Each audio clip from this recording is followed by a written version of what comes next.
그리고 마음속 네 번째 아버지가 굉장히 유명한 분입니다. 조순 전 서울시장인데요. 네.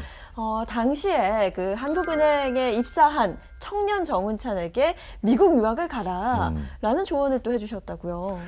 근데 조순 선생님은 사실 그 전에부터 이제 제가 저뿐이 아니라 많은 우리 동창생들이 흠모하게 됐었죠. 저는 1966년에 대학을 들어갔는데 예. 그 당시 가장 인기 있는 학과에 있었어요. 경제학과가. 정말로 딴 데하고 비교하기 힘들 정도로 인기 있는 학과에 들어갔는데 네. 재미가 없는 거예요. 학교가. 무슨 뭐 회계학도 가르치고 경제관련도 가르치고 이것저것 가르치는데 별 재미가 없이 1년 반이나 지나고 나 이거 어떡하지? 땅가루 전과할까? 시험 다시 볼까? 하는 생각을 하고 있었는데 67년 가을에 미국에서 유학을 마치시고 또 교수하시던 조순 선생님이 오셔서 그 67년 가을 학기에 우리 경제학과 50명 학생이 전부 넘어갔어요. 다들 야 우리 미국 가자. 미국 갔다 오면 우리도 조순처럼 되는 거 아니야? 그래갖고 그렇게 꿈을 꿨었는데 네. 근데 미국 유학이라는 건 뭐 말만 그렇지 잘 하기 힘들었었죠.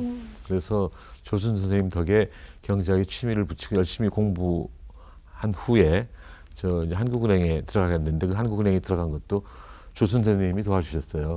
그 당시 뭐 시험 제도가 있었습니다.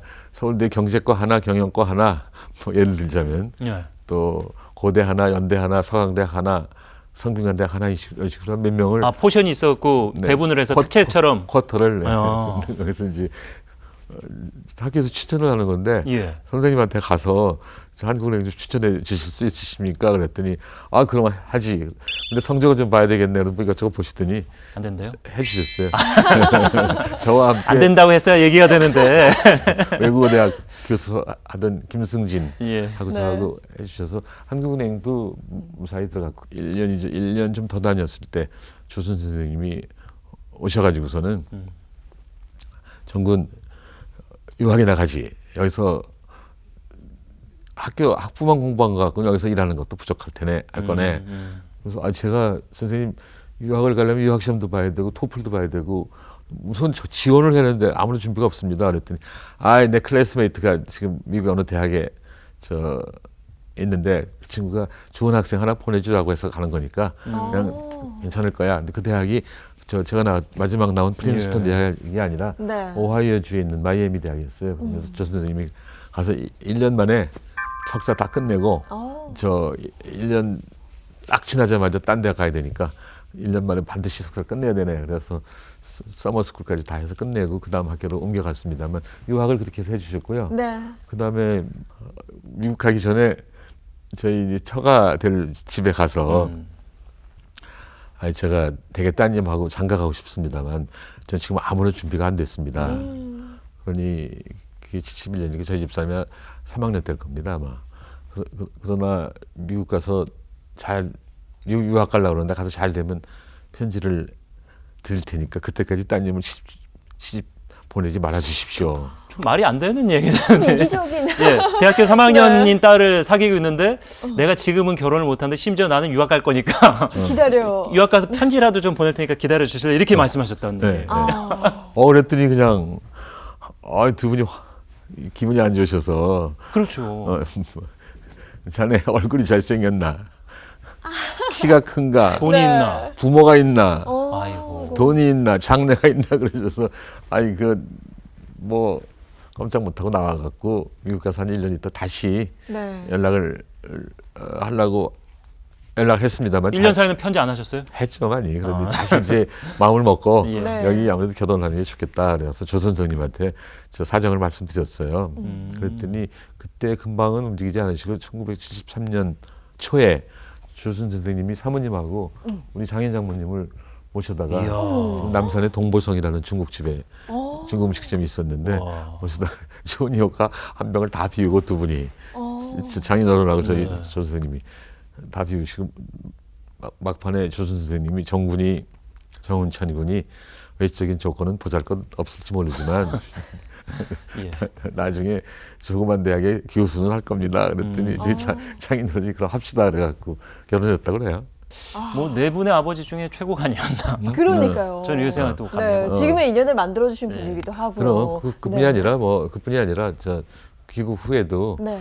또 제가 저쪽 대학에 취직해 있는데 금방 서울대학교 최초로 교수 공채제도가 생겼으니 네. 지망하라고 그러셨대요. 근데 선생님 여기 교수 시작이 얼마 안 됐는데 어떻게 해야 합니까? 그랬더니 그래도 해보지 뭐.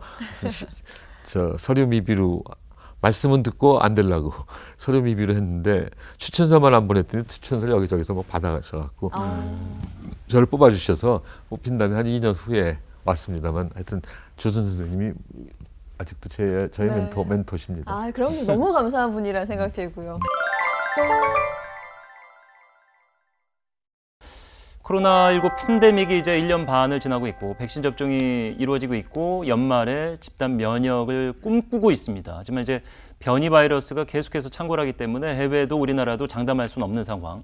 이 상황에서 다행스럽게도 수출이 좀 호조를 보이면서 우리 경제는 조금 반등할 것으로 보입니다만 문제는 이 코로나19가 가져온 가장 부작용 중에 하나가 이제 격차입니다. 그러니까 있었던 사람들, 가진 사람들은 사실 큰 어려움을 겪지 않았는데 소득 하위 계층들이 더 힘들어진 상황. 그래서 이제 고전 얘기가 하셨으니까 뭐 케인즈 경제학 보통 이렇게 얘기하지 않습니까? 이제 우울의 경제학이라고도 얘기하는데 현재 시점의 격차 해소 방안으로 이 방안이 조금 유용하다고 보십니까? 좀 비슷한 흐름을 우리 정부가 지금 가져가고 있는데요. 네, 저 케인스하고 지금 그 격차 해소하고는 아주 직접적인 관계는 없을 것 같고요. 케인스 이전에는 그냥 이른바 자유주의라고 그래갖고 예. 네. 시장에 맡긴 모든 게 잘 될 거라고 하는 생각을 아담 스미스의 1776년 국부론 이후 예. 그런 사상이 지배하고 있었지만 하다가 보니까 맞지가 않았죠. 네, 공급은 많은데 예. 수요가 없으니 수요 창출을 정부가 나서서 해야 된다.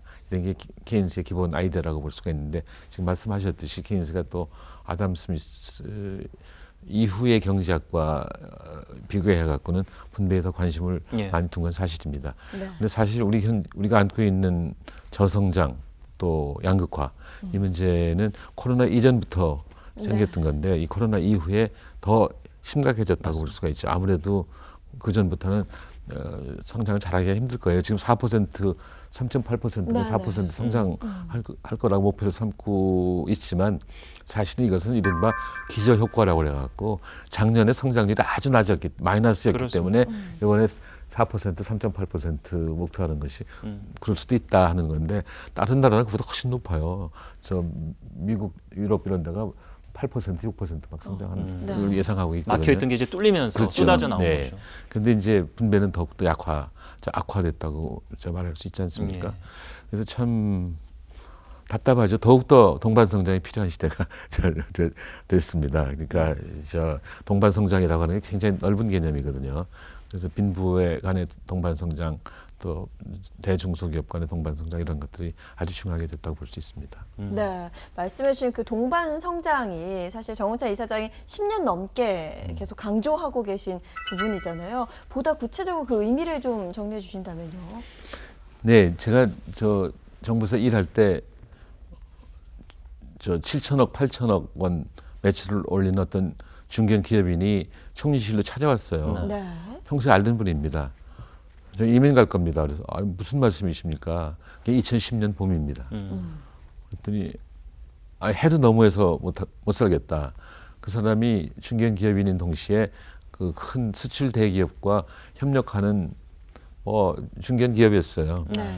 근데 뭘 이렇게 해도 너무합니까? 그랬더니 후려치기를 너무한다는 거예요. 그래서 제가 대강 무슨 뜻인지 알았지만 후려치기가 뭡니까? 그랬더니 그것도 모르고 이렇게 경제학자 노릇하니 이 나라 경제가 힘들지 않아? 이렇게 화를 내시는데 네. 후려치기라고 하는 거는 그 협력 중소기업이 대기업 또는 특히 수출 대기업한테 그 납품을 할 때 네. 부품을 납품할 때 납품가를 후려치는 거예요. 가격을 네. 터무니없이 낮춰서 그렇죠. 할라면 하고 말란 말을 네, 이렇게 이제 그때도 그러고 지금도 매 4분기만 네. 하고 네. 있습니다. 그래서 제가 금방 청와대로 가서 대통령님 중견 기업인이 이민 가겠다니 중소기업인은 오죽하겠습니까? 특단의 조치가 필요합니다. 그렇지 않으면 이 나라 파탄납니다. 그랬더니 저 대통령께서 이리저리 알아본 다음에 저 그해 9월 달에 청와대 경제회의에서 동반성장위원회를 만들자고 약속을 하고 결의를 하고 정식 12월 13일에 동반성장 위원회가 발족을 하고 네. 저는 이미 그때 총리를 그만뒀을 때예요. 저 세종시 개선안이 6월 29일에 국회에서 부결이 됐기 때문에 그거 그만둔다는데 저보고 하라고 해서 제가 저 대학 졸업하고 처음 놀았더니 좁습니다. 싫습니다. 그랬더니 당신이 발제한 건데 어떻게 못할 수가 있냐. 그래서 할 수 없이 동반성장위원회 위원장을 맡았는데 네. 만들어 놓고 또 하나도 안 도와주고 방해하는 거예요. 저 정부에 있는 사람들, 네. 전경련에 있는 사람들, 또 기타 정치인들도 어떤 정치인은 저보고 급진 좌파라 그러고 어떤 장관은 혁명적 발상이라 그러고 아주 또 고위층에 있는 사람은 비현실적이라 그러고 뭐 이런 식으로 해갖고 뭔가 좀 이해관계가 조금 틀어질 수 있는 그렇죠. 위기를 느끼. 그러면 그래서 제가 저 그만두고 동반성장 연구소를 네. 2012년 봄에 만들어서 지금 약 9년 됐습니다만 하여간 그 동반성장 아이디어를 갖고 이미 그 전부터 존재하던 저성장과 양극화를 한번 해결하자 이런 것이 제 그 당시 아이디어였고 네. 아이디어였고 지금도 계속 갖고 있습니다.